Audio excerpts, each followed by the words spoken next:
Nabi Shallallahu Alaihi Wasallam tidak pernah menyebut pembagian-pembagian begini secara eksplisit seperti ilmu-ilmu yang lain. Sebagaimana tidak ada pembagian hadis sahih, hasan, dhaif. Sebagaimana tidak ada pembagian usul fikih menjadi fikih, tidak ada pembagian ilmu tafsir.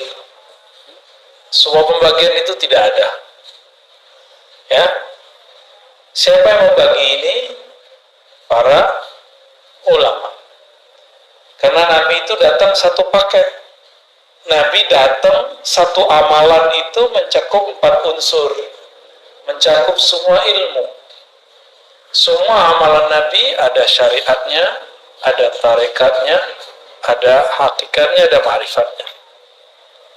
Jadi jangan sampai lagi ada pertanyaan konyol mengatakan, emang ada syariat, tarekat, hakikat, ma'rifat di zaman Nabi? Nah, itu pertanyaan konyol itu. Nanti kalau dibalik gimana? Emang ada hadis sahih, hasan, dhaif di zaman Nabi? Kan nggak ada. Jadi jangan bertanya yang konyol-konyol. Sok kritis tapi nggak pakai data. Sok kritis tapi nggak rasional. Lalu bagaimana kalau mau nanya? Kalau kita mau mengkritisi sesuatu, kuasai dulu yang mau dikritisi itu apa. Inilah pesan berat yang dulu diturunkan oleh Imam Abu Hamid Al-Ghazali yang wafat tahun 505 Hijriah. Sekarang 14.3.4. Ya. Apa kata beliau? Kalau engkau mau mengkritisi sesuatu, memuji sesuatu, maka kuasai dulu sesuatu itu apa. Dan ini beliau lakukan sendiri. Imam Al-Ghazali ketika hendak mengkritisi filsafat, dia pelajari 2 tahun, lalu dia review selama 1 tahun. Jadi 2 tambah. Dan dia menulis dalam masa itu. Belajar, dia ulang, petakan, dia review, kemudian dia tulis 3 tahun genap. Jadi Imam Ghazali baru kemudian mempublikasikan kritiknya terhadap filsafat setelah 3 tahun mendalami filsafat. Kita sudah berapa tahun mendalami suatu istilah, lalu kemudian mengkritisinya. Jangan-jangan kata orang, katanya nggak boleh kata orang, ya harus kata Allah dan Rasulnya. Ya, jika ada orang mengatakan itu batil, coba tunjukkan bahwa pembagian ini batil. Ada nggak? Kan nggak ada. Syariat itu ada di Quran istilahnya. Syir'atan wa minhaja. Itu ada di Quran ya. Syariah itu ada di surah Al-Ahqaf. Apa arti syariat? Syariat itu artinya yang syariat itu jalan, syariah yang dijalani, bisa begitu ya. Bisa juga diartikan jalan itu sendiri. Jadi sebenarnya syariat dan tarekat itu artinya sama. Syariat itu jalan, tarekat itu jalan. Syuru' arti bahasa Arabnya, syuru' itu artinya proses. Syara' artinya hukum yang mesti dijalani. Ya, syara' hukum yang mesti dijalani. Kalau di kampung saya ada ungkapan begini, adat bersandikan syara'. Bukan syariat, syara'. Sama, maksudnya sama.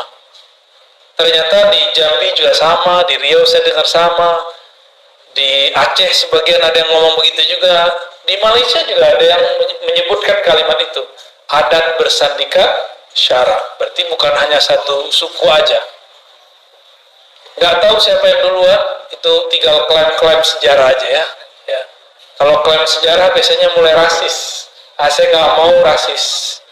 Kita diciptakan oleh Allah lita'arufu, supaya kamu saling berbagi ilmu, saling kenalan, tidak boleh rasis. Oke. Jadi syariat artinya apa? Jalan. Tapi bedanya apa dengan thariqat? Syariat itu biasanya diartikan jalan yang zahir.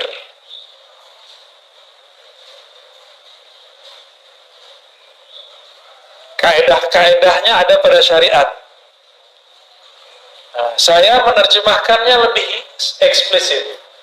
Syariat itu adalah hukum-hukum Allah yang ditetapkan dengan dalil-dalil yang umum ataupun terperinci. Ya. Lalu bagaimana cara melaksanakannya? Namanya thariqat. Jadi kawan saya, dia nggak suka zikir Ratibul Haddad, Ratibul Attas. Tahu Ratibul Haddad? Ya, tahu ya? Ratibul Attas tahu? Attas tahu nggak Attas? Attas, orang Sunda apa Attas? Sudah. Ratibul Attas bukan ratib sudah-sudahan. Itu nama imamnya, Al-Imam Al-Habib Al-Attas. Tapi dia punya zikir pagi sore, di-download di smartphone-nya, dan juga dia punya di perpusnya buku kecil. Di dalam Al-Quran, surah Al-Ahzab ayat 41 ada perintah. Ya ayyuhalladzina amanu zkurullaha dzikran katsira. Al-Ahzab ayat 41.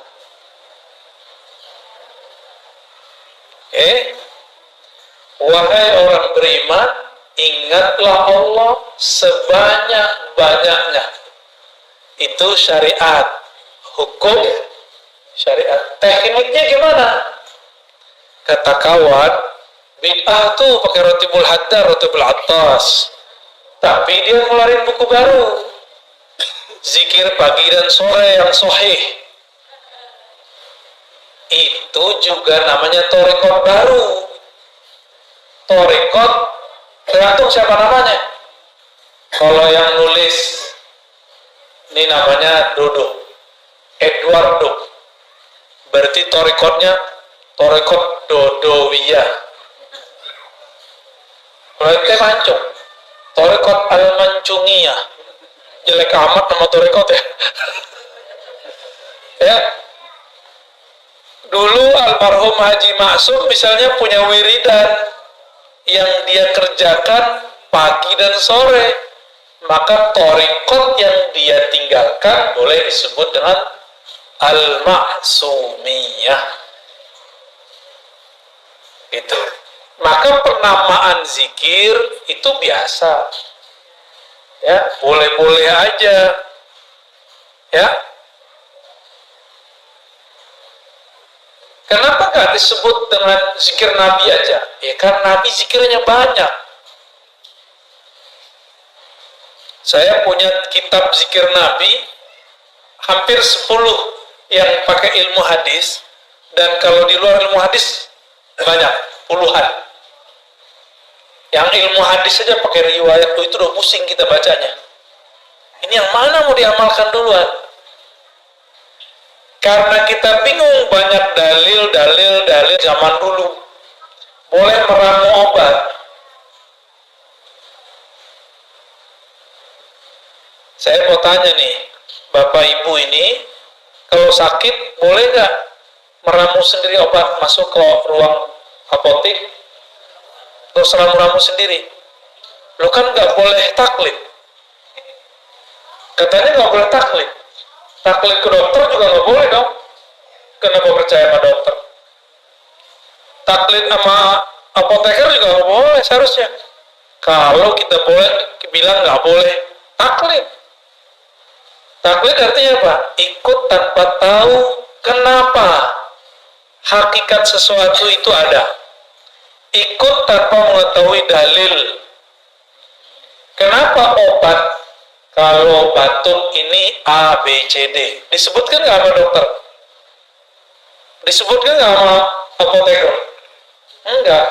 Terus kenapa percaya-percaya aja? Kenapa itu boleh, sedangkan dalam agama nggak boleh? Gitu.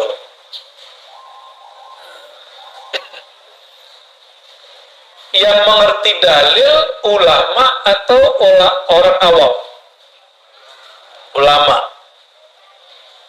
Berarti kalau nanya dalil ke siapa? Kalau kita nanya dalil ke ulama, itu sudah sama kayak kita mau taklid, tapi menaik pangkat jadi ittiba. Nah, kembali yang tadi.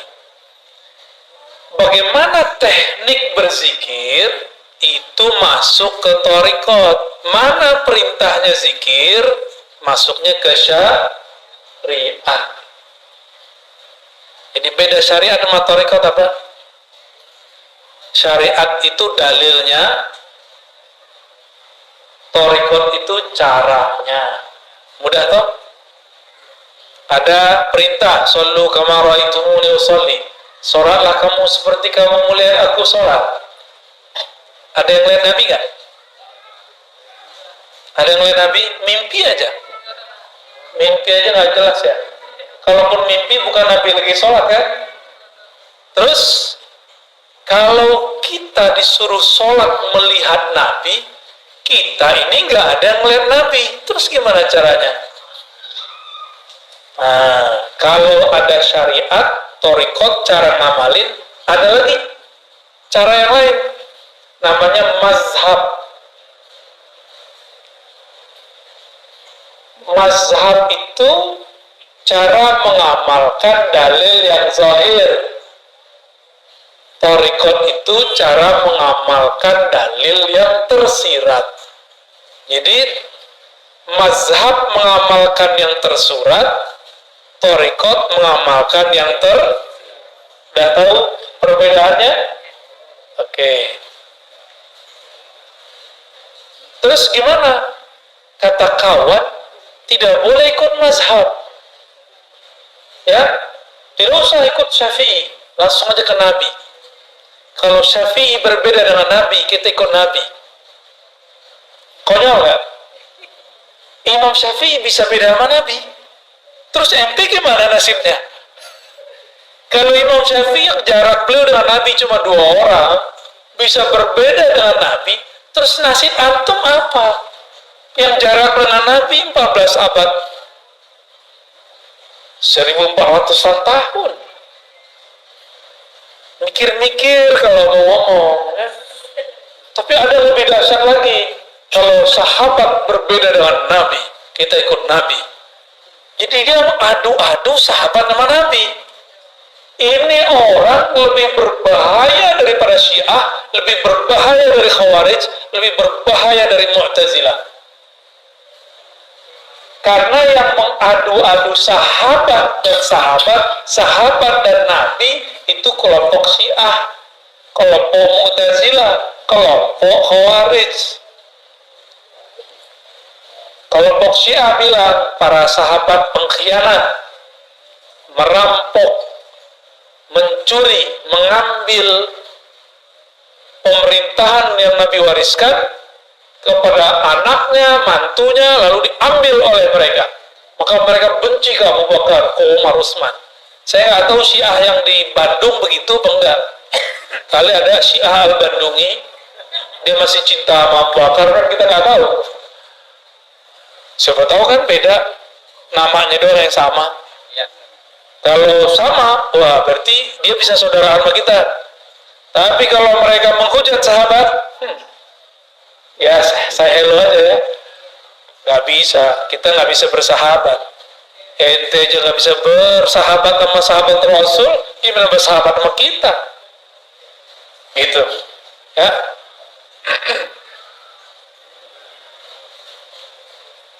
Ada orang ngomong begitu, benar nggak? Kalau imam mazhab, Imam Syafi'i beda sama Nabi, kita ikut Nabi. Jadi dia pernah berpikir, bersuuzon ke imam. Kalau Nabi, imam ini berbeda sama Nabi. Imam ini buat ajaran baru. Jadi yang dia pikirkan mazhab itu agama buatan imam. Ini kesalahan besar ini. Ini logika yang nggak nyampe. Buat definisi tapi nggak nyampe. Dan saya sering ketemu dan udah sering contohkan. Mereka ngomong nggak usah ikut Syafi'i, langsung aja ke Sahih Bukhari. Masih ingat? Masih ada nggak orang begitu? Masih ada. Padahal kita udah ngaji kemana-mana, kita ulang-ulang ini. Tanda dia kalau ngeritik kita nggak pernah dengerin video kita.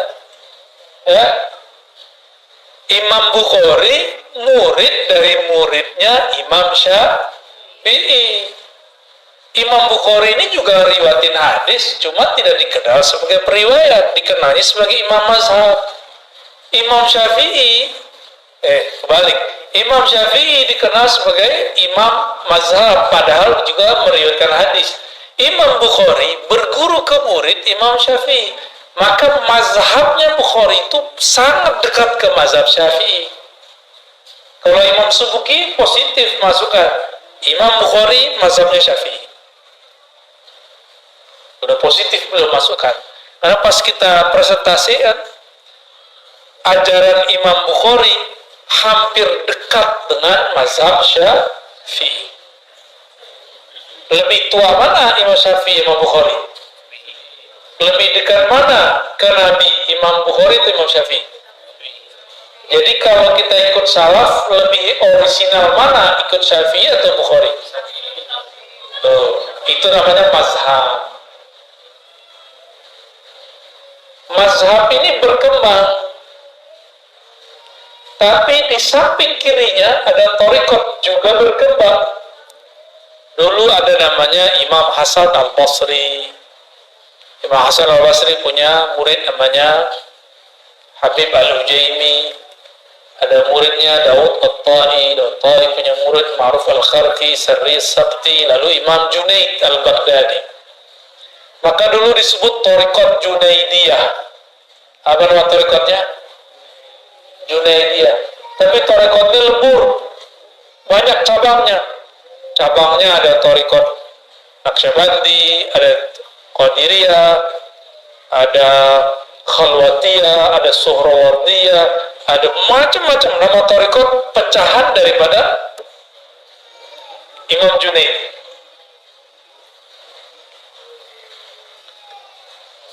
Dalam pecahan itu, kita ambil dua sampel, thariqat Naqsyabandiyah dan thariqat Qadiriyah. Nabi berbicara dalam syariatnya, afdalul dzikri la ilaha illallah. Dalam surat Muhammad, fa'lam annahu la ilaha illallah. Ada syurba, fi syurba, mau ya?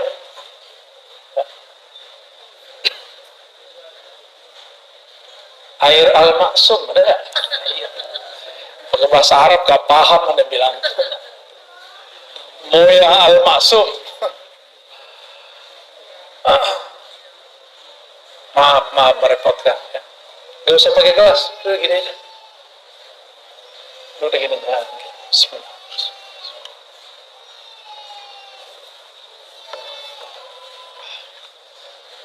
Udah gak usah. Ayat ini syariat nih. Fa'lam annahu la ilaha illallah, surat Muhammad ayat 19. Ada dalil dari hadis, afdalul dzikri la ilaha illallah.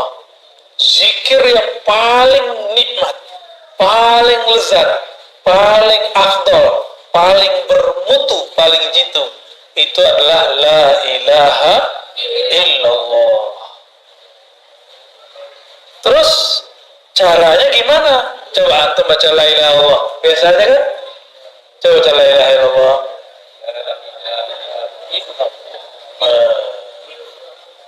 Ada yang tahu, ketahuan tuh kalau sudah ilah, berarti dia ngambil thariqat udah tuh. Tapi kalau itu belum tuh. Saya tahu dari suara aja kita ngerti.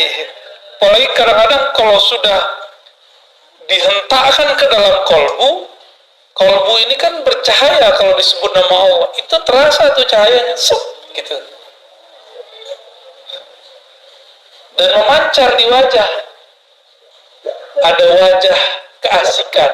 Karena afdhalu zikri, zikir paling enak, paling nikmat la ilaha illallah. Kalau orang Sunda, makanan paling enaknya apa? Karedo. Bener? Bener Pak? Tempe. Santri deh nih, Batagor apalagi. Ini yang ngomong orang Padang. Tadi orang Sunda yang ngomong. Kayaknya yang lebih soleh orang Sunda nih. Bener? Karedo? Oke. Karedo kalau cara buatnya ditonton di YouTube, buat sendiri, beda gak dengan emak-emak kita yang dulu buat? Beda? Kenapa beda? Suka enak aja. Torikotnya,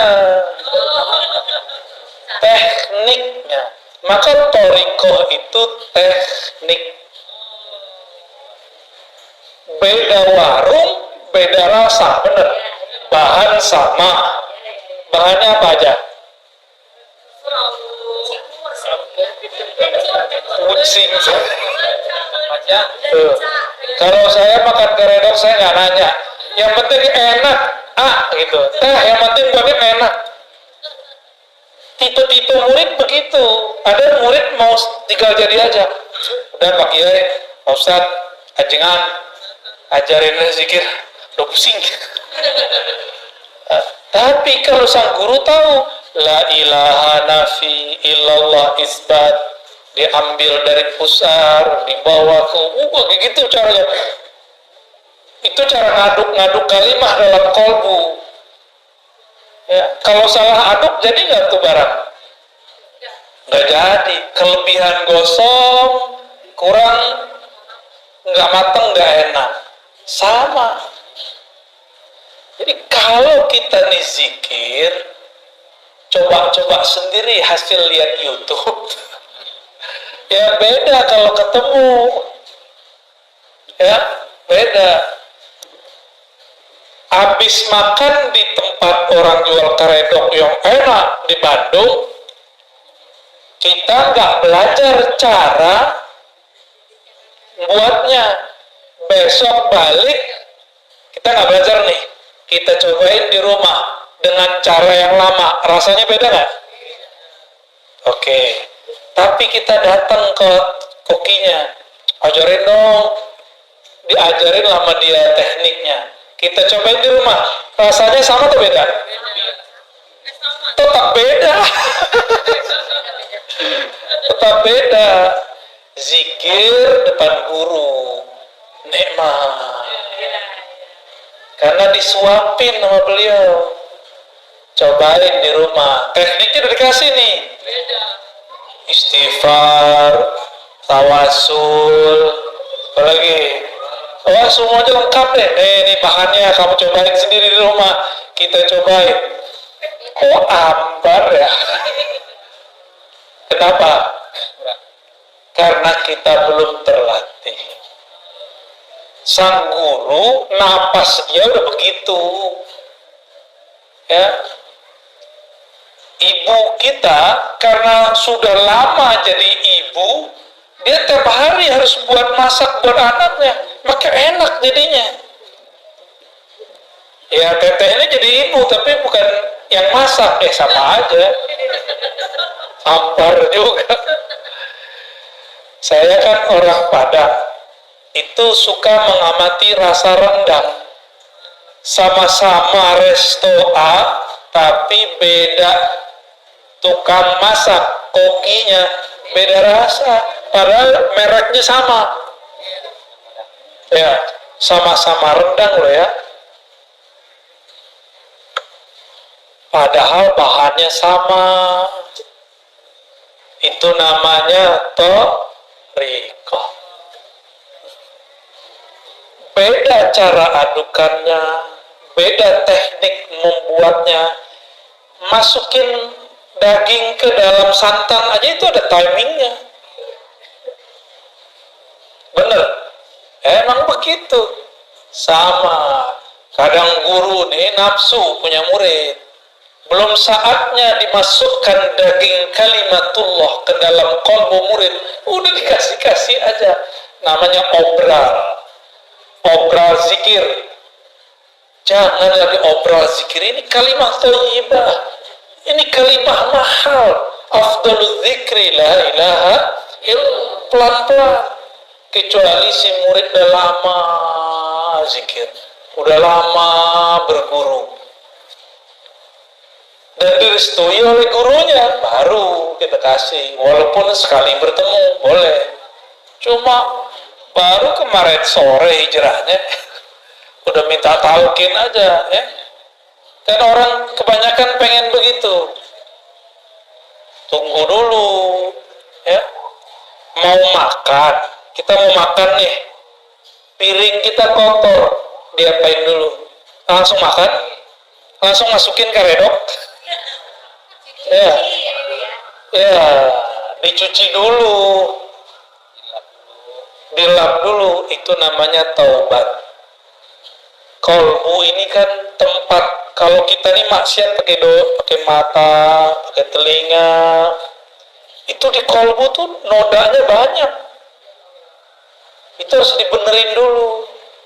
Baru nanti kalimah la ilaha illallahnya masuk ke dalam kolbu. Dan dia tidak ada halangan. Masuknya nikmat. Tapi coba jus stroberi. Enak gak? Cuma di dalamnya ada dahak. Di gelasnya ada dahak. Gimana? Rasa jelly ya. Rasa apa? Dawet ayu. Warnanya berubah. Mau? Kan gak mau. Jusnya enak, tapi di dalamnya sudah ada yang menjijikkan. Kita gak bisa menikmati. Inilah yang terjadi pada murid yang dia talqin zikir sebelum kolbunya dibersihkan. Pembersihan kolbu cukup istighfar dan tobat. Sederhananya pengakuan kepada Allah, nggak perlu kepada guru, ke Allah aja. Cukup Allah yang tahu masa lalu kita. Gak usah kita kemudian sampaikan kepada orang. Ya, semua kita ini kan punya masa lalu yang gelap. Bahkan mungkin ya pelangi-pelangi, kadang gelap, kadang terang, gitu ya. Ya, inilah kita, kira-kira begitu. Kita emang begitu, mau gimana lagi? Maka saya nggak percaya ada orang suci 100% kecuali Nabi Muhammad Sallallahu Alaihi Wasallam, kecuali para nabi. Nggak percaya saya selain mereka. Kalau mereka emang maksumuna, dijaga oleh Allah. Kalau almarhum Haji Maksum namanya Al-Maksum, beliaunya nggak maksum. Benar Pak Cepi? Pernah dimarahin nggak Pak Cepi? Tuh, dokter aja udah bilang pernah marahin. Menurut pandangan Pak Cepi sebagai anak, ayah pernah salah nggak? Pernah Pak tuh, namanya Al-Maksum benar. Maksud saya apa? Label-label A, B, C, D tidak akan merubah subjeknya. Kita bilang nih, inilah ajaran Rasulullah. Inilah yang paling murni. Ini langsung dari salafus saleh. Belum tentu, itu kan klaim aja. Inilah yang paling benar. Inilah thariqah yang paling sahih. Kan klaim. Iklan kecap. Ya, nomor 1 terus. Oke? Itu baru thariqah tuh. Udah mulai paham? Sama-sama karedok, tapi beda teknik, beda koki, hasilnya beda. Sama-sama thariqat qadiriyah, tapi beda mursyid, beda guru, beda mentor, beda murabbi, beda hasilnya, beda enaknya.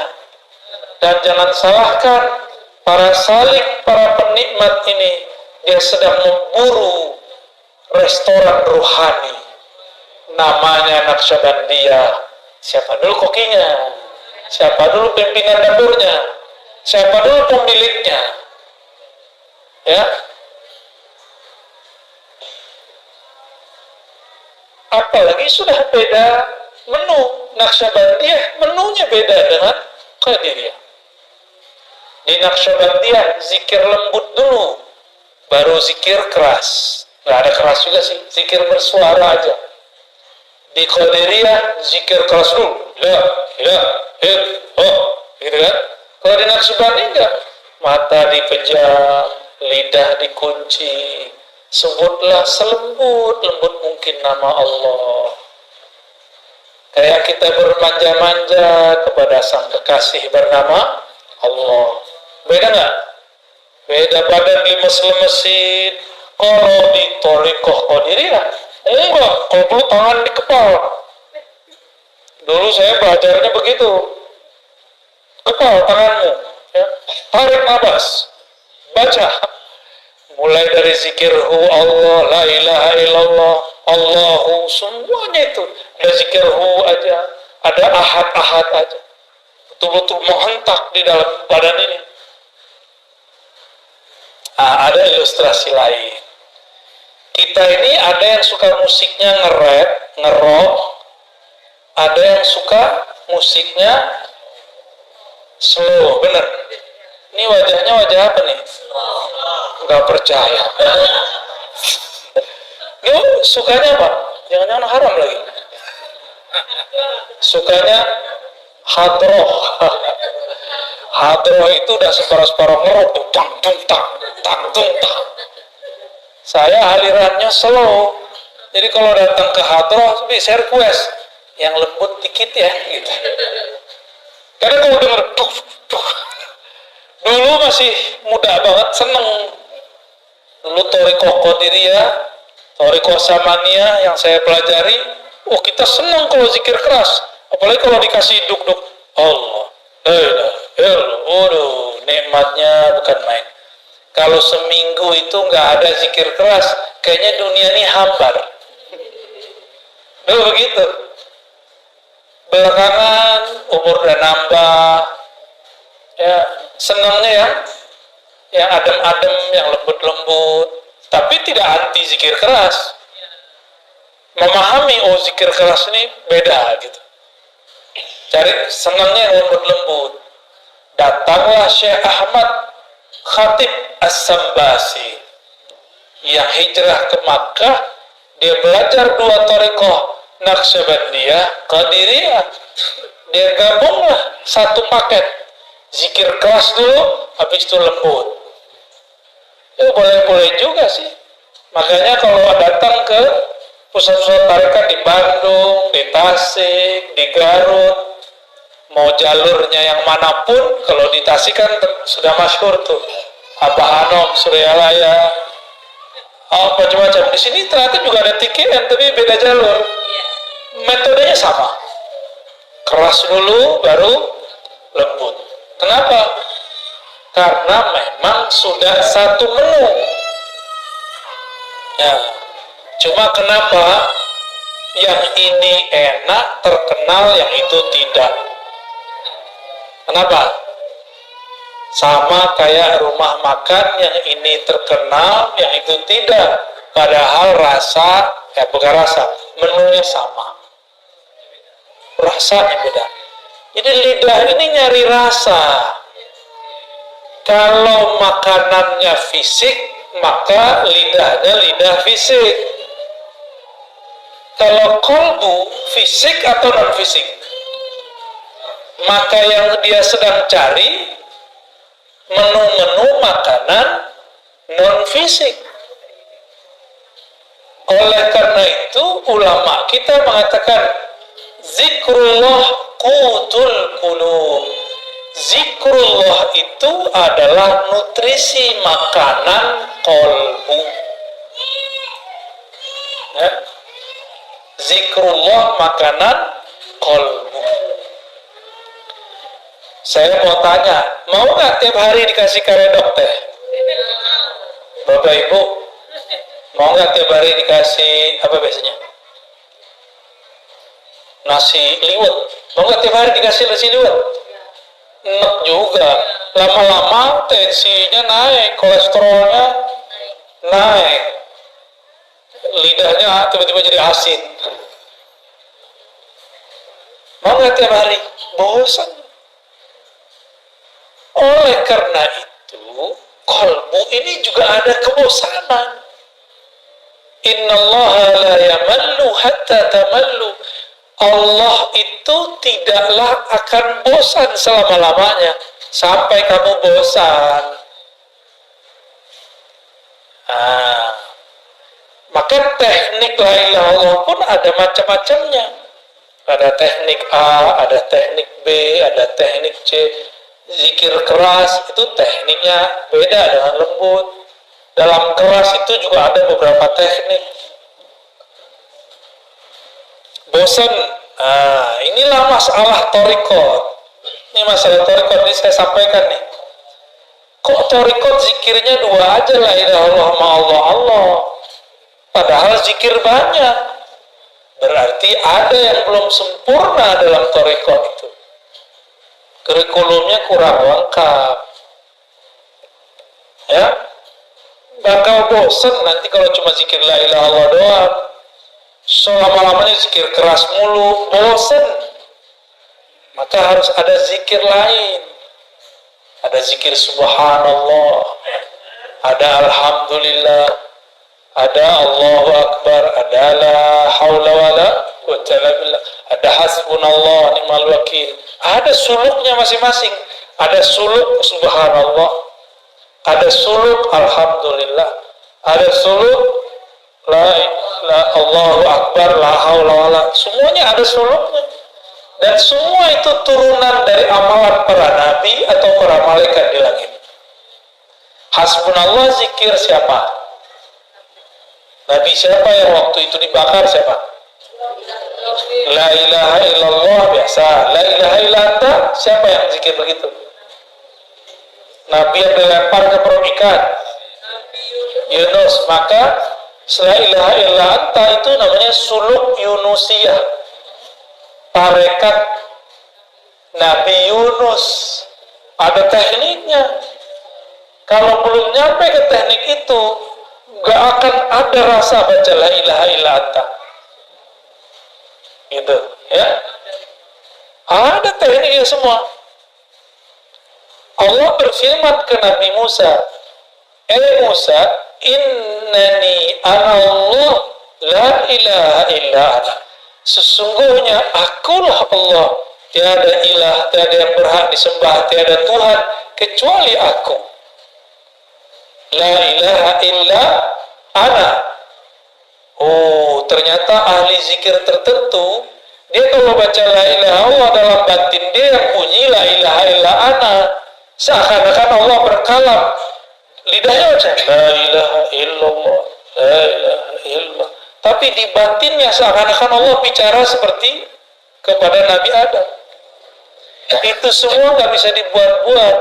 Itu semua ada kurikulumnya, ada tekniknya. Kalau seorang mursyid belum mendapatkan tekniknya, dia pun haram mengajarkannya. Dia harus belajar lagi ke mursyid yang lebih tinggi. Di atas mursyid ada mursyid, di atas dokter ada dokter spesialis.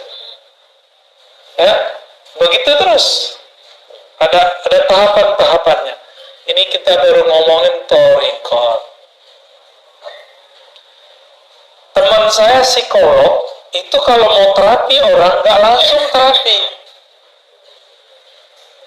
Ada namanya conditioning. Benar? Dikondisiin dulu nih orang. Baru berhasil. Sama kalau kita mau mengajarkan zikir atau mau belajar zikir, kondisikan dulu pikiran. Walaupun banyak masalah, minimal pas belajar masalahnya ditaruh dulu. Gitu ya. Jangan dibawa masalahnya dalam belajar, nanti nggak fokus. Oke? Itu thariqah. Jadi thariqah terjemahannya apa? jalan atau teknik mengamalkan dalil yang tersirat. Kalau fikih mazhab, teknik cara mengamalkan dalil yang apa kata dalil tersurat? Jika kamu hendak sholat, maka takbirlah, angkatlah tanganmu. Kita takbir, Allahu Akbar. Rasanya ada nggak? Kalau tidak belajar thariqah, rasanya hambar. Gitu. Ya hambar aja. Apalagi orang yang belajar sholatnya lewat buku atau YouTube, lewat video, ya salam. Nabi bilang, sholatlah engkau seperti engkau melihatku. Kita nggak lihat Nabi, maka kita harus cari orang yang ketemu Nabi. Siapa yang ketemu Nabi? Ada nggak? Ya udah, cari guru yang ketemu Nabi. Kita datanglah ke guru yang ngajarin sholat. Kita tanya, antum ketemu Nabi nggak pakai? Pasti dia bilang, tidak, paling mimpi doang. Terus tahu dari mana sholat? Saya punya guru. Gurunya kita tanya lagi terus sampai ke sahabat Nabi. Jadi jarak kita sama Nabi udah 14 abad. Berarti caranya sudah mungkin ada tambahan, ada pengurangan. Supaya tidak ada tambahan dan pengurangan, wajib lewat mazhab.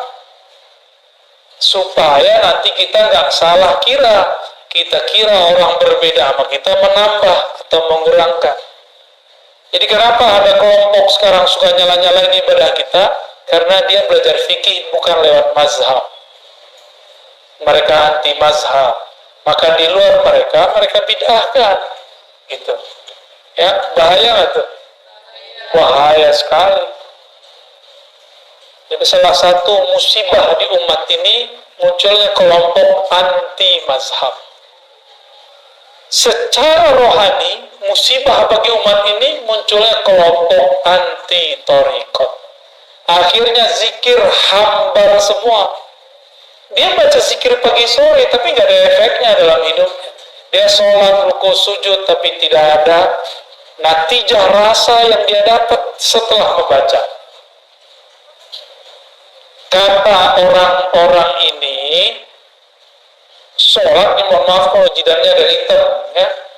Jidat hitam itu boleh-boleh aja. Cuma bukan itu yang dimaksud. Simahum fi wujuhim min athari sujud.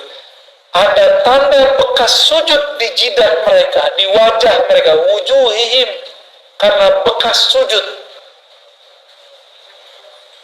Saya udah puter-puter nyari riwayat, adakah jidat Nabi itu hitam? Nggak ketemu.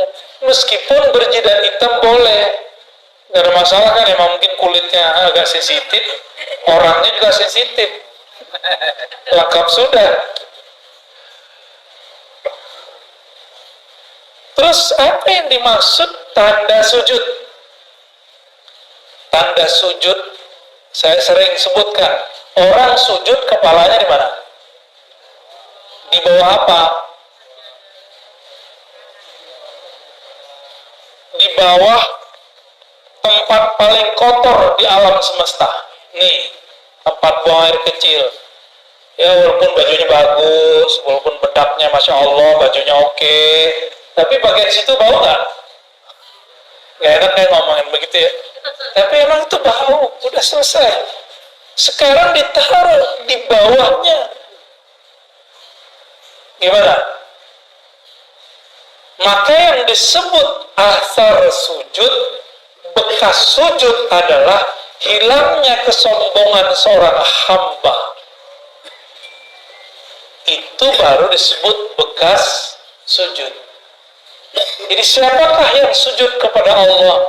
Orang yang sudah melepaskan kesombongannya, ego-egonya, merasa sok pinter, sok alimnya, sok solehnya, sok merasa paling benernya, dia buang sudah.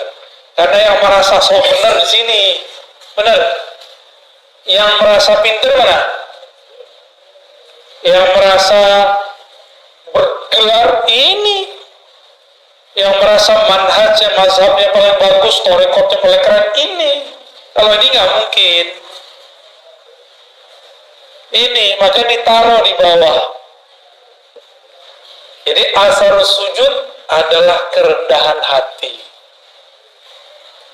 Efek dari sujud adalah rendah hati. Gimana? Udah rendah hati belum?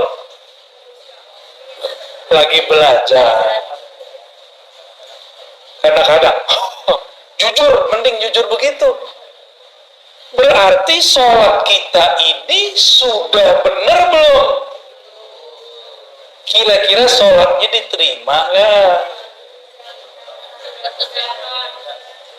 Kayaknya nggak diterima sih. Soalnya simahum fi wujuhimnya belum ada. Karena puncaknya sholat ketika kepala di bawah. Di saat itu tidak ada lagi ego, tidak ada lagi sombong. Kalau masih ada, sholatnya belum diterima, kira-kira gitu. Gimana dong? Orang-orang kayak kita ini sok soleh, sok merasa sholat. Ada orang telat sholat ini kita kata-katain. Ya, ada orang gak sholat, kita suzon. Ya. Dia padahal udah jamak. Ada orang kita lihat gak sholat, padahal dia sudah jamak. Bisa gak begitu? Ya? Susah ya? Emang begitu sih ya. Di otak ini, ya, kortek depan ini dia sukanya prasangka. Ternyata otak ini di istilah orang-orang ahli neurologi disebut otak reptil. Ini yang disebut dalam Al-Quran. Ulaika kal an'am. Mereka itu seperti binatang. Otak reptil itu 5-10%. Selebihnya, sisanya berapa? Otak kanan atau kiri? 40. 45 ya? 45 kiri kanan itulah yang akan mendalami thariqat hakikat ma'rifat. Sayangnya orang cuma berpikir pakai 10% ini, makanya jadi bodoh seumur hidup. Keras sekali, cari lawan terus, karena reptil kan suka nyari lawan. Palanya begini terus tuh. Siapa? Aliran baru nih. Jadi setiap kali ada kelompok baru, kepalanya seperti reptil. Kalau nggak menghindar, ngelawan. Begitulah terus. Ulaika kal an'am. Nyalak mulu. Ya? Maka di Quran disebut seperti kalbun. Seperti si kuku. Jika kau biarkan yalhas, jika kau perhatikan yalhas, engkau apa-apain yalhas. Yalhas itu lidahnya begitu mulu. Auzubillah min dzalik. Kita ini jangan-jangan baru sujud fisiknya, belum sujud.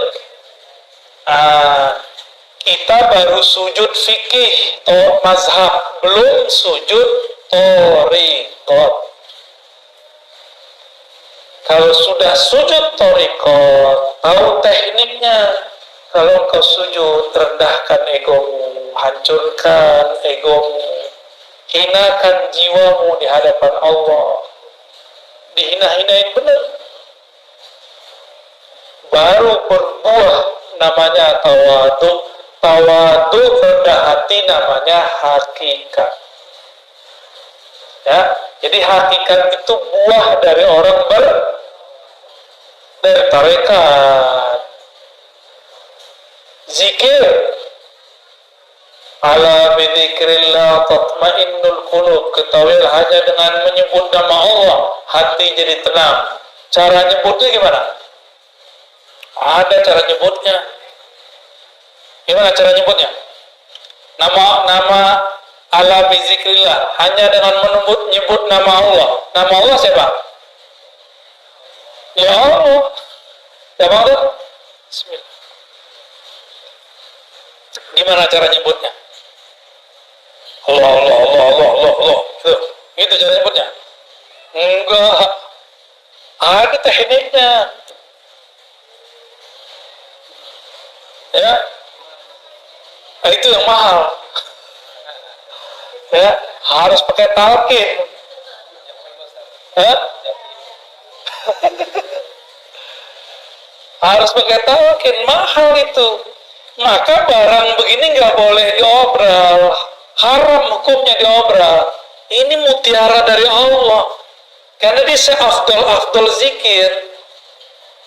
Kalau diobral, orang nggak mau hormati barang ini nanti dapat dibuang. Itulah yang terjadi pada banyak murid. Talqin sini, talqin sini, talqin sini. Karena diobral talqinnya, dia tidak pernah lagi mengamalkan zikirnya. Karena dia anggap, kita kalau beli cincin, tepi jalan, pede nggak pakai tiap hari. Tapi kalau beli cincin di toko yang eksklusif, pede nggak pakai tiap hari? Pede. Kira-kira begitu. Ya, ini lebih dari cincin. Ini sesuatu yang kita masukkan ke dalam diri. Mau obral-obralan, maka dalam thariqah kami, talqin itu bukan nomor pertama. Nomor pertama at-ta'allum wa ta'lim, ngaji. Udah bener ilmunya baru talqin. Udah hilang syaknya, sehingga dia tahu nama yang akan dibaca dia adalah Zat yang Maha Agung. Maka dia pun akan mempersiapkan jiwanya untuk membaca. Nggak mungkin lewat Zoom, pasti dijemput kok. Antum ini kan lucu, takut COVID ngaji lewat Zoom. Tapi kalau pengen makan resto, datang langsung. Ya salam, ya. Nggak adil sama diri sendiri. Takut ngurus badan fisik, tapi virus rohani dibiarkan sampai mati begitu aja lah, ya. Rasain aja terus. Nggak ada perkembangan dalam batin kita. Nggak adil. Innallaha yuhibbul muqsitin. Allah senang sama orang yang adil, yang proporsional, jelas. Lagi pengen wakaredok, ya. Datang ngantri lagi, masuknya pakai masker pas makan, mungkin nih ditutup nih, mom bisa nggak? Kan nggak bisa, makan pakai masker bisa nggak? Gaya-gaya doang pakai masker. Ya, pas mau makan pasti dibuka, hilanglah social distancing. Kenapa antum nggak takut? Giliran mau ngaji, depet-depet dikit takut. Nggak percaya kalau pas ngaji ada rahmat turun. Ada malaikat rahmat. Itu di antara antum banyak sekali malaikat rahmat. Itu sampai ke atas sana. Nggak ada virus berani masuk. Masuknya paling pas masuk mall tuh, ya. Yang disalahin pengajian sama masjid. Malaikat itu kalau ada orang duduk di tempat zikirnya, lalu doa, Allah marhamhu, ya Allah rahmati dia, selamatkan dia, jagalah dia. Malaikat kalau doa mustajab nggak? Dia nggak pernah dosa, ya? Masih takut? Hah? Nggak takabur ya, nggak boleh takabur, tapi insya Allah. Ya, yang adil sama diri. Ini bukan nyinggung yang nonton online sama Zoom ini. Kalau yang karena jarak kita maklumi. Ini masih di kota Bandung. Ya, saya aja datang dari Jakarta, masa antum di sini Zoom, gaya bener. Ya, sok higienis, sok jaga badan, tapi nggak jaga rohani. Makanya sampai nanti nggak akan ada peningkatan spiritual. Nih, saya marah-marah nih sekarang sore ini nih. Tapi marah saya begini-gini aja. Ya. Mau sampai kapan begini terus? Ya. Maka yang hadir kita apresiasi dengan baik. Semoga Allah meridhoi antum lebih kenceng daripada yang udah jelas dia di samping sini masih pakai zoom, gaya bener. Giliran makan ke kantin dempet-dempetan, ya. Betul-betul nggak adil ke dalam diri, ya. Nggak adil. Saya prihatin melihat seperti ini. Kalau mau protokol kesehatan lengkap, prokes-prokesan yang adil semuanya, ya, semuanya rapi, siap-siap hidup merana. Udah divaksin juga, ya. Terus untuk apa dong kita divaksin, ya? Protes ya, tuh, ya, Pak pemerintah, semua orang udah bosan. Orang udah bosan semua. Ini gue bilang lagi, ke depan kita harus pakai aplikasi segala macam lah. Jadi yang pakai fingerprint, dulu kan kantor punya print. Kalau sekarang semua orang harus punya peduli lin, nggak hanya fingerprint, dicolok hidungnya. Kita ikutin aja mainnya. Yang penting kalimah Allah bertahta di dalam qalbu. Ya. Yang penting ketenangan muncul di dalam jiwa. Harus muncul di dalam jiwa. Jika dilakukan zikir berdasarkan tekniknya, sama dengan orang makan karedok, makan rendang sesuai dengan takarannya, cara masaknya, udah pas sudah. Kalau juga masih belum terasa, jangan-jangan bukan menunya yang salah, tapi lidahnya sedang sariawan. Paham ilustrasi ini? Kalau kita nih belajar zikir, gurunya sudah oke, tekniknya sudah lengkap, tapi belum juga menikmati zikir. Jangan-jangan kalbu kita sedang bermasalah, seperti mulut lagi sariawan gak menikmati makanan. Saya kira cuma orang Padang yang pedas, orang Sunda cabai rawit gak dicampur apa-apa, giling. Gimana? Udah pernah nyoba? Doer gak bibirnya tuh? Gak berani. Tuh orang Padang gak berani, orang Sunda berani. Pantesan lebih pedas dari kita, ya. Maaf, canda-canda. Itu torikot. Hasil dari bertorikot, tenangnya kalbu dalam berzikir, namanya hakikat. Kita punya kesimpulan, punya hikmah. Oh begini ya, kalau zikir dikerjakan secara benar, hasilnya begini. Kita tahu metodenya, tahu teorinya, paham hikmahnya. Ini namanya hakikat.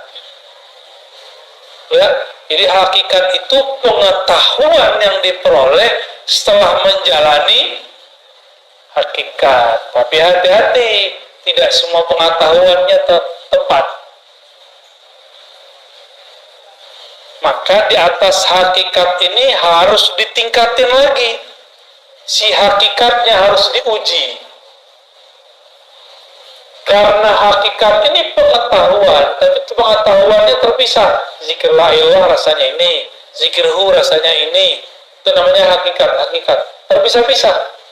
Beda zikir, beda rasa. Umroh sama puasa, beda nggak rasanya? Keasikan umroh haji berbeda dengan keasikan tahajud. Benar? Pilih mana? Sama-sama pegel loh kaki, tahajud. Sama-sama tawaf. Kenapa orang lebih sering memilih umroh? Padahal mau ketemu Allah di rumah juga bisa. Nggak mesti ke Ka'bah kali. Kenapa? Karena menu. Orang bosan satu menu. Rasa. Ada rasa yang didapat di dalam umroh. Beda dengan rasa yang dapat dalam tahajud. Rasa ini menghasilkan pengetahuan. Pengetahuan inilah yang disebut ilmul yakin. Ilmu yakin. Paham? Kira-kira Nama lainnya hakikat. Sehingga kita punya keyakinan, kalau aku baca ini, aku yakin begini, itu orang udah punya hakikat. Maka orang yang sudah mengerti hakikat, jika ada orang bersyariat, sholat 1000 rakaat, dia cukup 2 rakaat, itu udah sama. Kalau orang bersyariat, belum mengerti ilmu yakin, dia sholatnya baru by pahala. Kalau ada pahala, dia sholat. Kalau nggak ada pahala, dia nggak sholat. Kalau orang mengerti hakikatnya, sudah tahu bahwa sholat itu jangan harap pahala, tapi ada sesuatu di belakang itu. Inilah yang disebut oleh Nabi, orang alim tidur lebih ditakuti oleh setan daripada orang yang itu, maksudnya yang punya ilmu hakikat. Kalau ilmu yang zahir-zahir mah biasa. Lalu apa beda hakikat dengan ma'rifat? Hakikat itu masih bisa luntur. Hakikat itu masih bisa salah. Yakinan kita kadang-kadang belum tepat. Dari mana kita tahu? Yang paling banyak dapat ilmu hakikat waktu di surga itu malaikat namanya Azazil. Tetap saja tergelincir, dipecat dari malaikat namanya iblis. Iblis itu ahli hakikat. Dengan ilmu hakikatlah dia menyesatkan orang-orang ahli zikir yang tidak berguru. Pernah berguru terus ninggalin gurunya. Pernah bermajelis lalu keluar dari majelis. Orang-orang begini dicaplok sama iblis. Apa kata iblis? Zikir kamu keren ya. Karena zikir kamu banyak orang sembuh nih. Kamu sebenarnya mursyid yang lebih sakti daripada gurumu. Mulai terbersit. Kita lebih sakti dari guru. Tuh, kena tuh dah. Pernah nggak ngeliat ada orang begitu? Ya, murid kiai besar buat tarekat baru. Ini nasib dia ini. Keluar dia dari halaqah. Karena terbersit dalam hatinya, dia lebih sakti dari gurunya. Dia nggak sadar gurunya sedang pura-pura nggak bisa. Ngetes dia aja. Guru pura-pura nggak bisa ngeruqyah, nggak bisa, oh saya nggak bisa doain air, pura-pura aja. Bukan berarti dia nggak bisa. Dia nguji antum itu, merasa sakti nggak melebihi guru. Banyak yang terpedaya di situ. Apalagi urusannya udah ketemu pulus, ya. Apalagi urusannya udah ketemu pengikut. Orang merasa pengikut itu aset dia. Waduh, gawat. Banyak orang tergelincir pada bab ini. Banyak sekali. Oleh karena itu, orang sudah bertarekat dapat hakikat, masih bisa tergelincir. Contohnya Barsisah. Contohnya Musailamah Al-Kazzab. Itu Musailamah kan dulu ikut nulis wahyu. Musailamah ikut nulis wahyu kan? Khidmah ke Rasulullah. Maka kita berdoa orang-orang yang berkhidmah untuk agama ini, untuk kita tidak membelok di akhir nanti. Amin. Ya, ini bahaya benar. Kenapa? Si Musailamah ini melihat harian Nabi, dia mikir, Nabi biasa aja orangnya. Kita begini, dia begini. Kita begitu, dia begitu. Akhirnya dalam pikiran apa? Nabi ini orang biasa kayak. Kejadianlah sekali ada penulis wahyu selain Musailamah. Nabi turun ayat kepada Nabi. Tapi Nabi gak bacakan semua. Nabi masih tertegun, keasikan membaca ayat. Si penulis wahyu ini diizinkan Allah terbuka tabir rohaninya. Dia dengar Jibril baca ayat. Surat Al-Mu'minun itu tentang penciptaan alam, penciptaan tubuh kita. Fatabarakallahu ahsanul khaliqin. Dengar dia. Terus dia konfirmasi ke Nabi, ya Rasulullah, lanjutan ayatnya ini bukan? Saya barusan dengar ada Jibril baca. Kata Nabi, benar.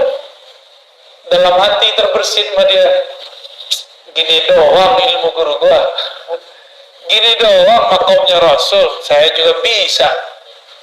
Maka orang ini jadi nabi palsu. Kalau murid jadi mursyid palsu, buat tarekat palsu, karena dia merasa dia bisa mengakses apa yang diakses gurunya. Dia kira gurunya cetek, ya. Ini sering terjadi di semua halaqah, di semua thariqah, ya. Maka untuk selamat hanya satu bab, harus masuk pintu ma'rifatullah. Apa itu ma'rifatullah?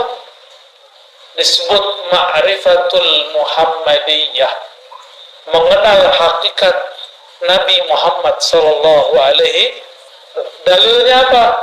Qul in kuntum tuhibbunallah fattabi'uni. Katakan jika engkau cinta Allah maka ikuti aku sang Muhammad. Maka dia harus ikut ma'rifat Nabi Muhammad sallallahu alaihi wasallam. Nabi ketika sholatnya banyak, beliau nggak bilang supaya kalian selamat. Nabi bilang, aku ingin bersyukur kepada Allah. Nabi ketika dapat wahyu nggak bilang, gua doang yang bisa dengar, lu nggak. Gitu. Kalian nggak bisa. Nggak ada Nabi kesombongan begitu, nggak ada. Nabi selalu merendahkan hatinya di hadapan Allah dan para sahabatnya. Yang dimaksud al-haqiqah al-Muhammadiyah, itulah kemurnian akhlak Nabi Muhammad sallallahu alaihi wasallam, yang berakhlak dalam hakikatnya, dalam bertorikotnya, dalam bersyariatnya, itulah yang dapat ma'rifat. Dan tidak sedikit kita dengar ada orang, ketemu orang, semakin tinggi teori ma'rifatnya semakin sombong. Apa itu? Ngeremehin orang. Berarti dia sombong nggak? Gak level. Nah, gitu ya. Kajian kulit tuh nggak penting. Nih, kajian hakiki nih, kajian hakikat nih, kalian nggak tahu. Ngomong begitu itu sombong namanya. Sedangkan Rasulullah mengajarkan tidak boleh sombong. Udah jam 5, Ustaz. Kalau saya, ya udah tanya jawabnya kalau ada. Apa? Terima kasih ya. Maaf dari Bapak atau Ibu saya nggak bisa ya. Dari Bapak itu barangkali ada yang perlu sampaikan. Dari Zoom ada 2, tapi sebelum dari Zoom dari yang hadir dulu mungkin silakan. Ustaz, ada ibu-ibu yang nanya.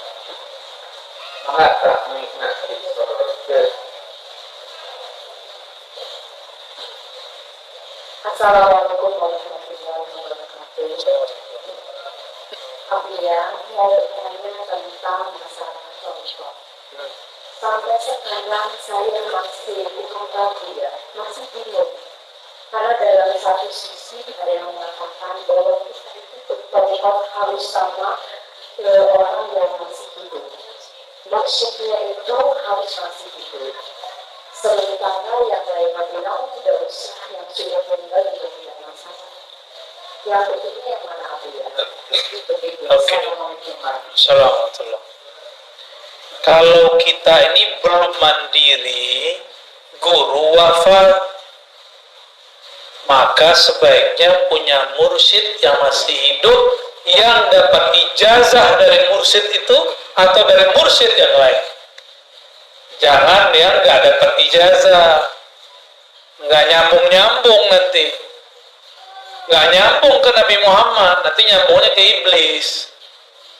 Ya, yang boleh ngajar zikir adalah syekhun ma'zunun inda syaikhihi. Guru yang diizinkan diijazahkan gurunya. Kalau nggak dapat ijazah,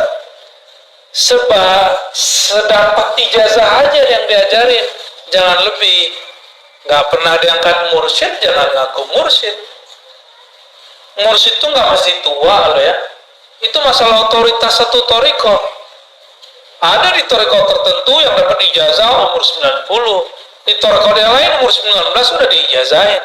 Saya ketemu kemarin waktu ke Sumatera, ada guru saya, dia sudah memimpin suluk dua toriko, Naqsyabandiyah dan Samaniyah Qadiriyah.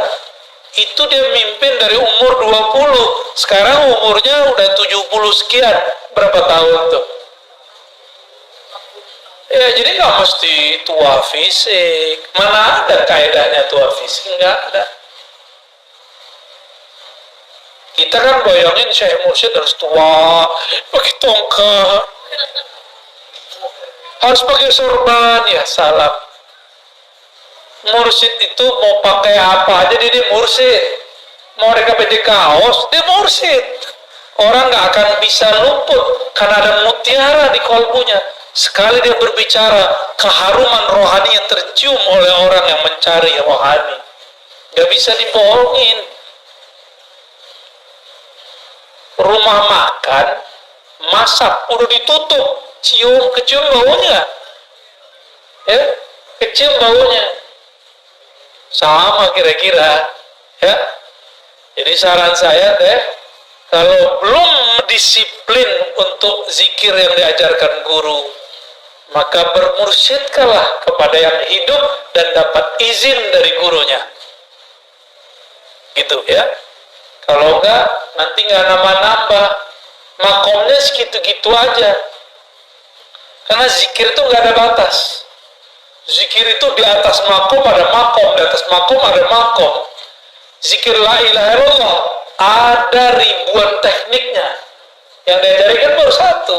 Baru dari pusar ke ubun-ubun, itu mah satu, belum banyak itu. Banyak tekniknya. Ya.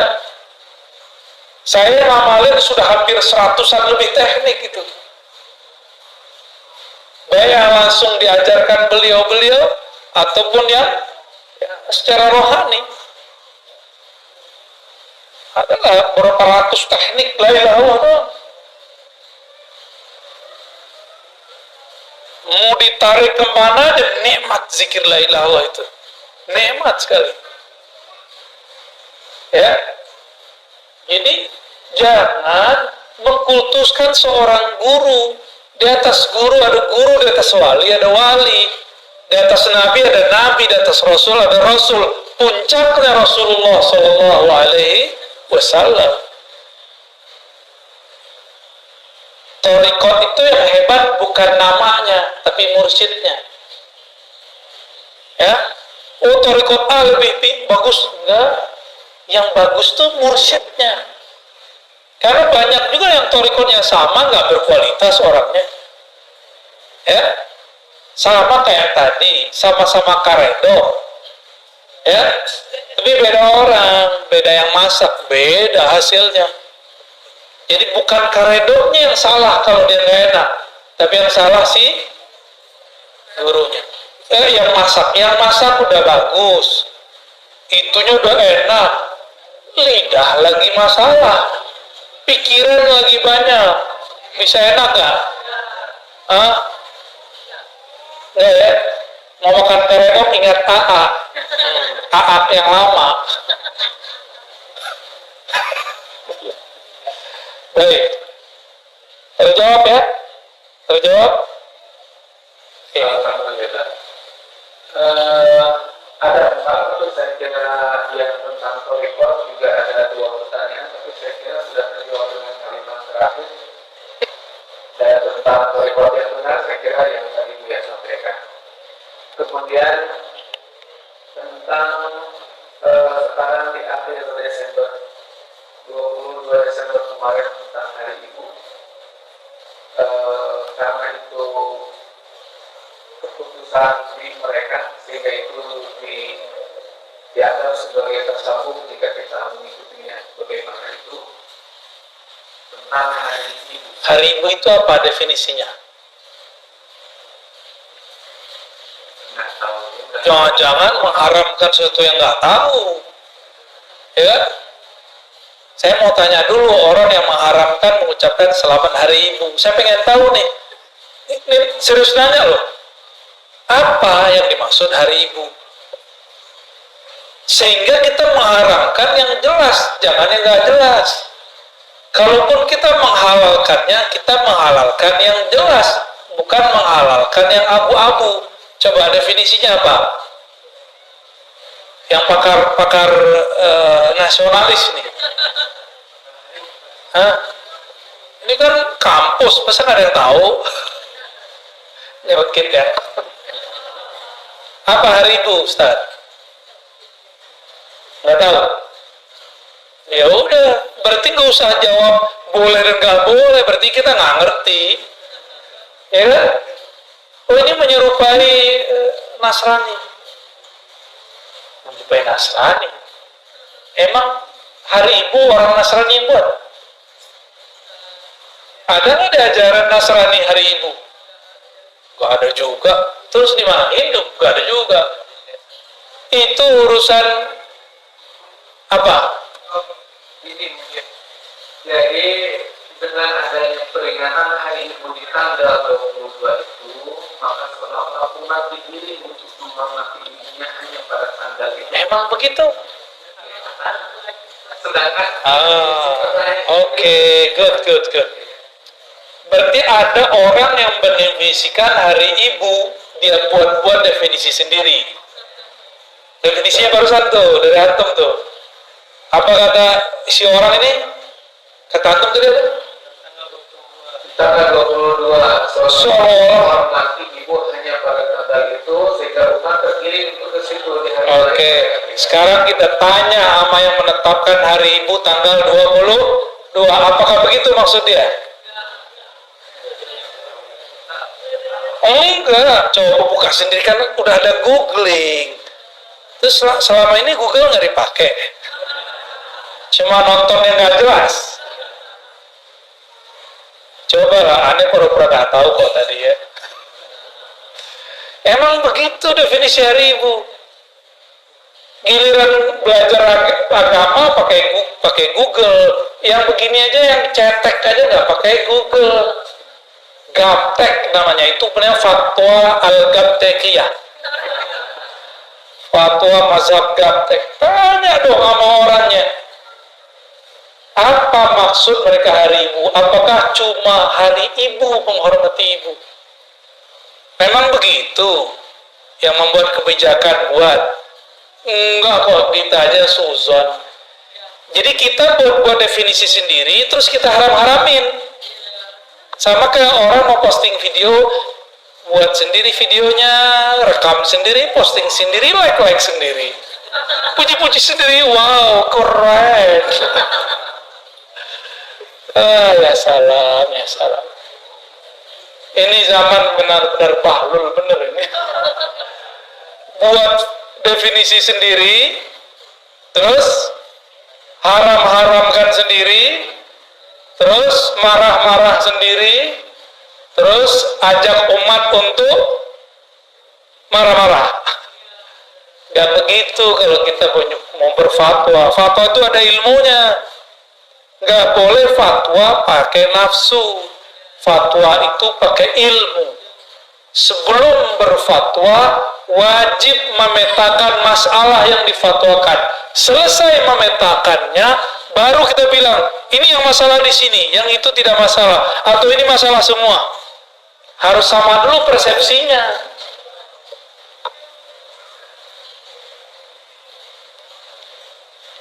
Orang Muhammadiyah punya Islam berkemajuan, NU Islam Nusantara, di Wasliyah ada Islam apa mereka?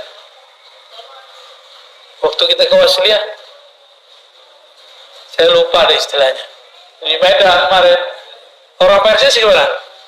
Islam apa? Islam murni. Pasti ada lah jargon-jargon gitu. Benar? Ada orang buat definisi Islam Nusantara itu Islam sholat pakai bahasa Jawa.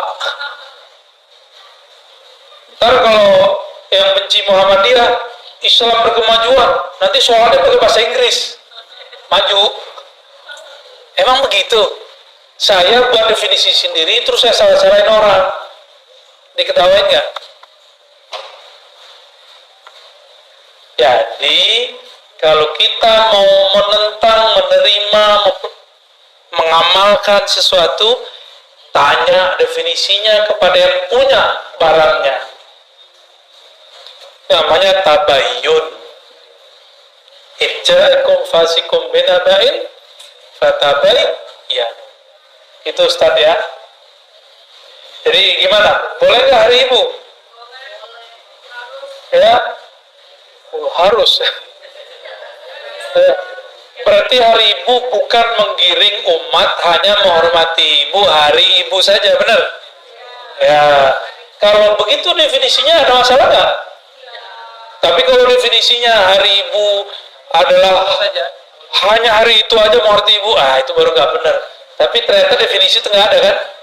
Nggak ada. Ya sudah udah beres kok. Kita aja yang cari-cari masalah, rame-rame sendiri, tengkar-tengkar sendiri.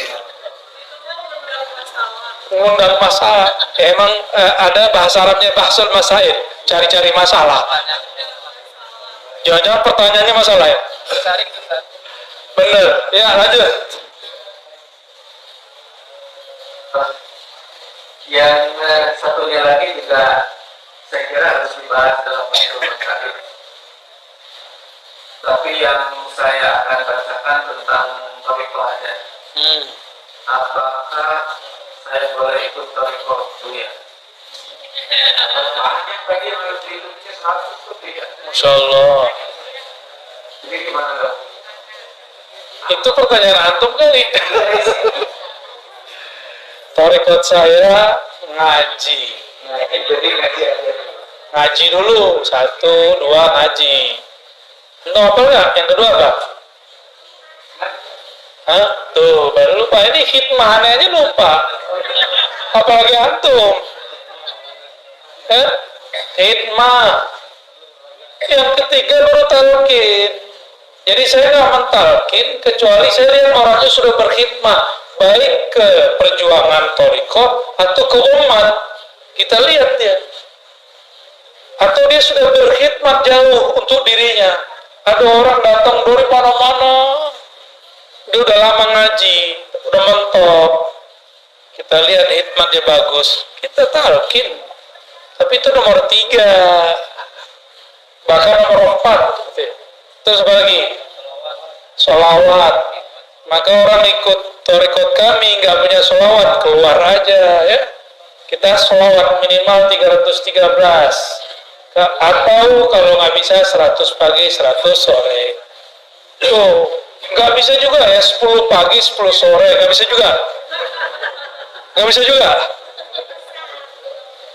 Udah diskon tuh.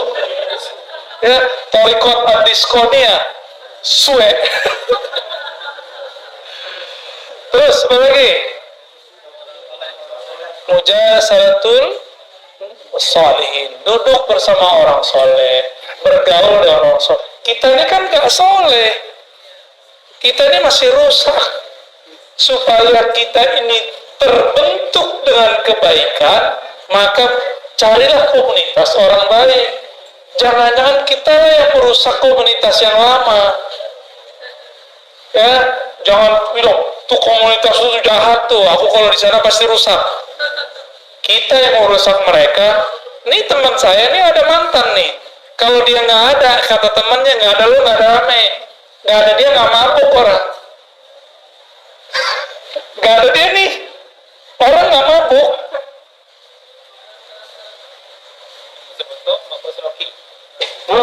Lebih itu mah cetek sama dia. Orang kalau mabuk masih ngomong-ngomong, itu mah cetek. Bagi dia udah hilang. Serius itu.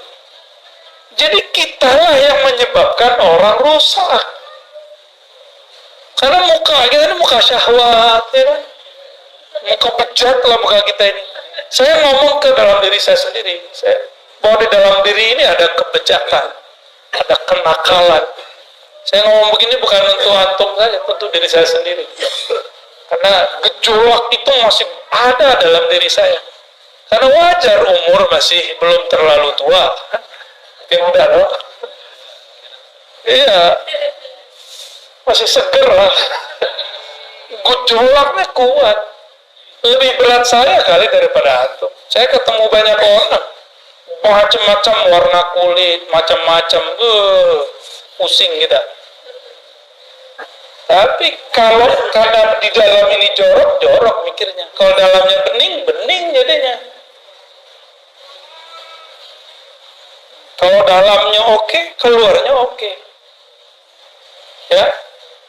Jadi tuduhlah, katakan ke dalam diri, wahai jiwaku yang penuh dengan kemunafikan, jangan engkau tuduh orang lain munafik. Itu sebabnya kita perlu berkumpul dengan orang-orang soleh. Orang soleh bukan soleh pakaian. Pakaian tidak pasti. Soleh dalam artian solihun, yang sesuai lahir dan batinnya. Itu bahasa Arab. Soleh itu sesuai. Lahir batinnya sesuai. Ya? Baik. Apa tarekat terakhirnya apa? Hah? Salamatus sadar, gak nyimpan dendam, benci, suuzon, buruk sangka kepada orang lain. Bisa? Hah? Ada tekniknya. Ya, apa lagi masih ada? Adab. Susah kalau sendiri, kalau berguru gampang. Ya, ajari aku. Ya, itu kurikulumnya itu. Ada 7, ya. Ada 7. Dari situlah kita kemudian bergerak. Ya, sekarang marhalahnya baru 1, 2, 3, 4 ini muter-muter. Ya. Ta'lim, ta'alum, khidmat, talqin, udah. Ini masih concern. Jadi kenapa orang torikot masih busuk-busuk hati? Karena dia nggak nyampe ke salamatus sadar, cuma zikir-zikir doang. Zikir kalau belum istighfar, tambah banyak zikirnya, tambah besar dendam dan sombongnya. Jadi harus ada zikir pembersih, ada zikir menaikkan makom. Kalau belum dibersihkan dengan istighfar dan tobat, udah zikir la ilaha illallah, itu kan naikin makom. Dia naik, nodanya juga naik.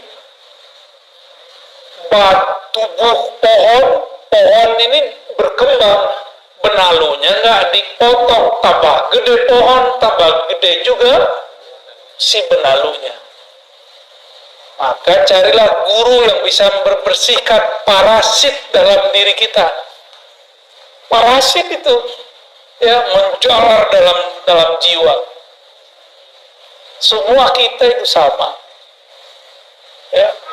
Mungkin nggak mursyid punya penyakit hati, mungkin, tapi dia tahu cara ngobatinnya. Kalau antum dikit aja nggak tahu caranya. Ya. Kira-kira begitu ya. Oke, pertanyaan terakhir. Ya, apa ada lagi? Ini kita saya. Di belakang ada juga tuh. Ada. Tuh, di belakang tuh. Oh iya, Pak. Bukan di belakang antum. Ada hantu. Alhamdulillah sebagai senangnya. Ya, silakan. Mau dikasih ke belakang? Masih ada di belakang, Pak. Terakhir ya dari ibu ya. Ya, maka. Assalamualaikum warahmatullahi wabarakatuh. Assalamualaikum. Barakallahu ya. Saya termasuk yang selalu menyimak Ustaz di dulu. Karena hati Bapak Ustaz. Torikot YouTube ya. Tapi sekarang jangan ya, sudah langsung. Alhamdulillah. Ini saya mau bertanya Ustaz. Apakah seseorang bisa melakukan Allah tanpa tahu nama ruhnya? tahu dari YouTube, dari pendidikan Ustaz. Dan apakah yang boleh mengenal nama Allahnya itu hanya orang-orang tertentu saja, atau siapa saja boleh tahu? Baik, Terima baik. kasih Ustaz, kalau bisa saya tahu. Ini dosisnya ada dosis 1000 ini. Oke. Ilmu tentang nama ruh ada pada bab keempat. Berarti ada bab 3, ada bab 2, ada bab 1. Bab 1 ini awal. Bab pertama namanya Ma'rifatul Asma. Mengenal nama-nama Allah. Makanya talqin zikir pasti nyebut nama Allah. Orang begini masih bisa kenal Allah tanpa nama ruh. Ya. Jadi 1, 2, 3 dapat diperoleh tanpa nama ruh. Tapi yang keempat itu ma'rifatuz zat. Hanya dapat diperoleh oleh ahlur ruh, orang yang punya nama ruh, jika dia ikut suluknya ruh, dan itu baru saja dibuka ilmunya. Ya, masih panjang jalannya ini, masih panjang. Sekarang yang ada thariqat itu 3 yang pertama, yang 4 belum. Belajar ma'rifatul asma itu nomor 2. Bab kedua, nomor pertama. Bab kedua, ma'rifatul af'al, mengenal perbuatan-perbuatan Allah, cara kerja Allah. Dan yang ketiga, ma'rifatus sifat, mengenal sifat. Sampai nomor 3 itu tidak perlu mengenal, tidak wajib mengenal nama ruh. Bisa semua. Ya, nanti Allah kasih sendiri, mungkin potongan depan namanya. Allah yang kasih tahu. Atau dia mimpi ketemu Rasul kasih nama dia. Saya ketemu beberapa mursyid yang dia sampai dikasih nama oleh Rasulullah. Tapi biasanya cuma depannya aja. Nama itu ada rangkaian-rangkaian namanya. Karena nama itu diambil dari karakter Nur Muhammad yang memancar dari Ahmad. Warna, ini cahaya ada warnanya nggak? Kita bilang ini cahaya terang, perih di mata atau teduh? Cahaya ini perih, benar. Maka kita sebut cahaya ini perih, cahaya ini tajam. Itu nama dia, nama cahayanya. Tapi menerangkan nggak? Oh, cahaya ini walaupun tajam, dia menerangi ruangan. Itu nama berikutnya. Maka satu cahaya bisa banyak nama. Nah, ahli ruh itu ngasih nama cahaya itu. Nama itu sebenarnya sudah ada sebelum kita lahir. Sebelum kita ke alam ini, kita sudah ada belum? Sudah. Jika hidup di sini nggak pakai nomor KK dan KTP, bisa kemana-mana nggak? Ruh kalau nggak punya nama nggak bisa masuk ke badan kita. Emang Allah main serabut-serabut doang ngambil ruh, gitu nggak bisa. Ada daftar nama yang antri untuk ditiupkan. Ada namanya dia. Dan yang punya pengetahuan mengenai nama ruh bukan saya, Bu. Saya cuma penjelas metodologi keilmuannya. Mungkin ada santri yang nggak sabar, terus keceplosan ngomong, Buya Ustadz nih muter-muter aja. Buka aja sih, seenak perut lu aja. Nggak bisa begitu. Ilmu ini ada tahapan-tahapannya. Jangankan ilmu ruh, ilmu talqin aja belum saya bagi-bagi semua kok. Apalagi ilmu, ya jangan suka-suka kita komentar, ya. Ini zaman orang komentar suka-suka, antum komentar, hati-hati. Nabi mengatakan dalam hadis Sahih Bukhari, bisa jadi satu kalimat tidak terasa keluar, tidak terasa diketik, tapi membuat yahwi ila jahannama sab'ina kharifa, itu membuat dia terjatuh ke dalam jurang-jurang jahanam 70 kharif. Saya nggak tahu terjemahan yang pas tuh kharif itu. Selama lamanya orang udah mati dari kemarin, dia belum nyampe-nyampe juga.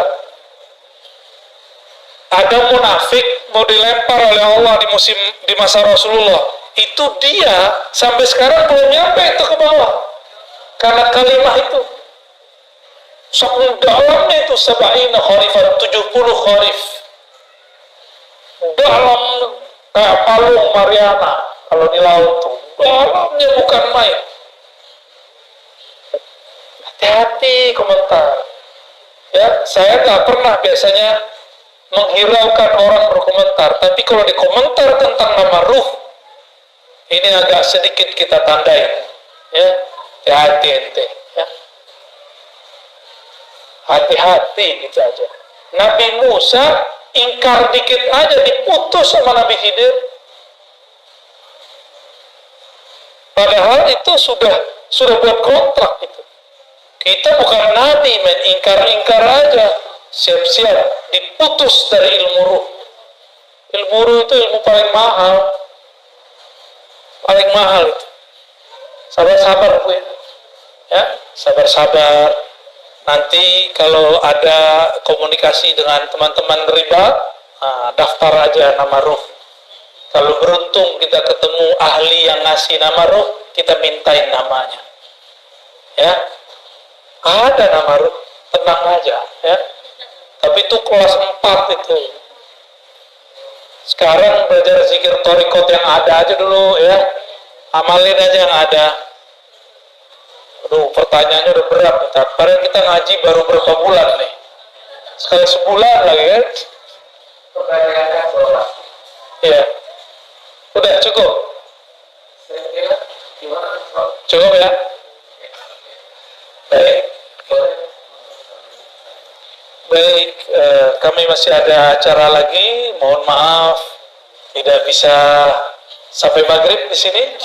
Dan seperti biasa, salamannya dengan hati aja ya, bil qulub. Gak usah juga dokumentasi lah, gak usah lah. Cukup di hati aja ya. Semoga tidak mengurangi kehikmatan kita bergaul bersama, bermujalasah, duduk bersama.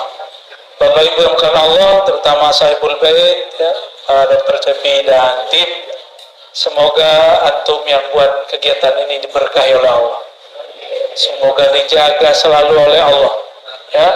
Dan beliau yang mendirikan ini, Allah berikan kenyamanan, kebahagiaan, cahaya di alam sana. Amin ya rabbal alamin. Bagi kita yang hadir, jangan berhenti. Ruh itu tidak pernah puas mempelajari nama Allah, sifat Allah, hafal Allah, dan rahasia-rahasia Allah.